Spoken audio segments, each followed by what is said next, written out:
Hello everyone, this is the Riddling Rabbi number 15, and as is our custom, let's answer number 14. In number 14, I asked, what are the public readings during the year that we repeat the second to last verse?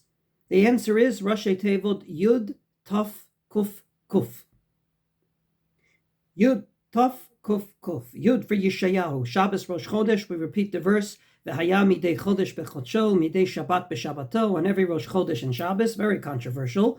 We're going to go up to the Beis HaMikdash to see God, not just 3 times a year, Pesach, Shavuos, Sukkot, but every Rosh Chodesh and every Shabbos. Very, very strange and controversial verse, but a nice verse in that regard.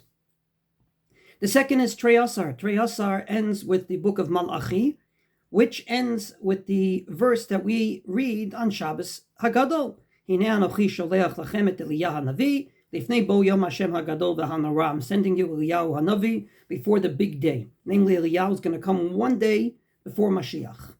That's a very nice way to end the Haftorah. We repeat it twice. The third is Kuf Kohelet. Kohelet is a very hard Megillah, not to mention depressing.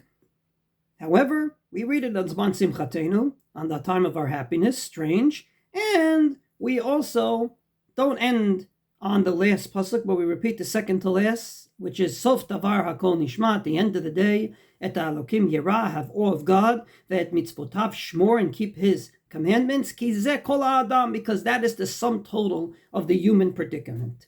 And finally, last but not least, the last kuf is Keynote, which is in the rabbinic literature Eicha. We don't end with the last verse that says, Ki ima os me'astanu, you found totally, utterly repulsed with us, Ka'atzafta aleinu ad me'od, you're fuming at us, but rather, Hashivenu Hashem elecha v'nashuva, Chadesh Yameinu kekedem, like we usually sing when we put back the Torah in the ark, God, return us to you like it was. The reason for all of these examples is one.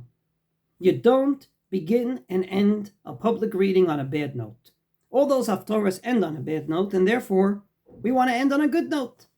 When I was a rabbi in Halifax, board meetings where I was required to be had a certain curriculum on it, and the timetable ended with salutations. Namely, you don't end with the fierce debate that you had. You always end on a nice, I would say, calm note. And I believe it's very important not just to have a good first impression, but also a very, very good and lasting last impression.